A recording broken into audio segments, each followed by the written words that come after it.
Youth corner news channel में आपका स्वागत है। तुलसी काव्य में लोकमंगल, समरसता, समन्वय, मर्यादा की प्रतिष्ठा है आजमगढ़। विश्व कवि तुलसीदास की जयंती नगर के गुरुघाट स्थित श्रीराम जानकी मंदिर में श्रीराम जानकी मानस सेवा समिति के तत्वावधान में गुरुवार को मनाई गई। मंदिर के प्रांगण में स्थापित तुलसीदास की प्रतिमा एवं श्रीराम दरबार का पूजन किया गया। अध्यक्षीय संबोधन में प्रभुनाथ सिंह मयंक ने कहा कि तुलसीदास कालजयी रचनाकार थे।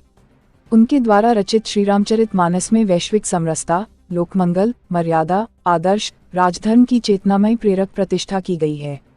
कार्यक्रम का संचालन करते हुए समिति के अध्यक्ष पंडित सुभाष चंद्र तिवारी कुंदन ने कहा कि गोस्वामी तुलसीदास के रामचरित मानस में भक्ति, कर्मयोग और ज्ञानयोग की त्रिवेणी का पावन प्रवाह है।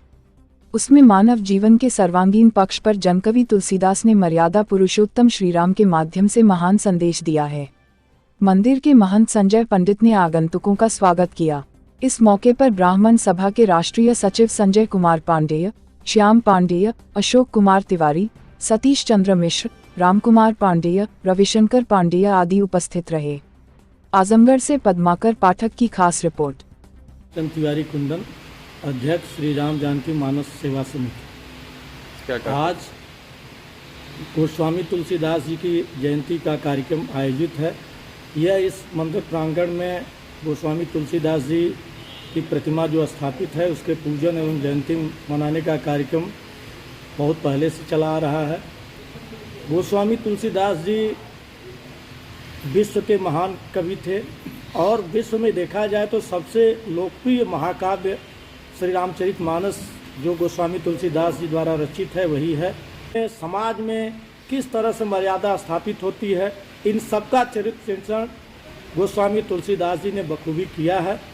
और हिंदू जनमानस के सबसे प्रिय श्री राम है और श्री राम के चरित्र को प्रस्तुत करके रामचरितमानस के माध्यम से गोस्वामी तुलसीदास जी ने उस समय जिस समय हिंदू धर्म का ह्रास हो रहा था और मुस्लिम धर्म स्थापित हो रहा था, उस समय लोगों के अंदर हिंदू धर्म के प्रति चेतना जगाने का कार्य किया। आज हिंदू जनमानस में कोई ऐसा घर नहीं है जहाँ पर श्री रामचरित मानस न हो, उसकी पूजा न हो। तो ऐसे महाकवि की जयंती का आयोजन प्रतिवर्ष श्री राम जानकी मानस सेवा समिति की तरफ से मनाया जाता है, क्योंकि जनता के बीच एक संदेश पहुंचाएगा कि हम जो है गोस्वामी तुलसीदास जी, क्योंकि भगवान व्यास भी जिस समय अनेक ग्रंथों की रचना की, अनेक पुराणों की रचना किए, तो उस समय उनको शांति नहीं मिल रही थी। जब नारद जी से पूछे तो उन्होंने कहा कि आपने अभी तक भगवान के चरित्र का वर्णन किया है, भगवान के चरित्र के साथ साथ उनके भक्तों का भी वर्णन कीजिए, तभी शांति मिलेगी। तो हम सारे लोगों को श्री राम के साथ साथ गोस्वामी तुलसीदास जी का पूजन करना चाहिए, उनको स्मरण करना चाहिए। यही जो है हम संदेश लोगों के बीच में पहुंचा रहे हैं। प्रभुनाथ सिंह मयंक तुलसी जयंती के पावन अवसर पर अपना विचार व्यक्त कर रहा हूँ।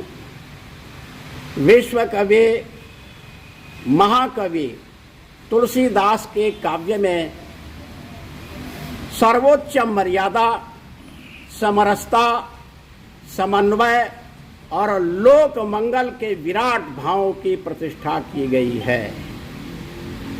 इस काव्य के अंदर समूचे विश्व के लिए जो नित नूतन चेतना का संचार किया गया है, जिसके आधार पर चाहे राजनीति, चाहे युद्ध क्षेत्र, चाहे कृषि क्षेत्र, उद्योग, समाज का कोई भी ऐसा क्षेत्र जिसमें तुलसीदास रामचरितमानस तथा अन्य ग्रंथों के माध्यम से जन जन में अपने उस प्रकाशमयी चेतना गंगा के माध्यम से उपस्थित हैं। इस अवसर पर मैं सभी भक्तजनों को जो यहाँ उपस्थित हैं इस कार्यक्रम में सबके प्रति साधुवाद अर्पित करता हूँ।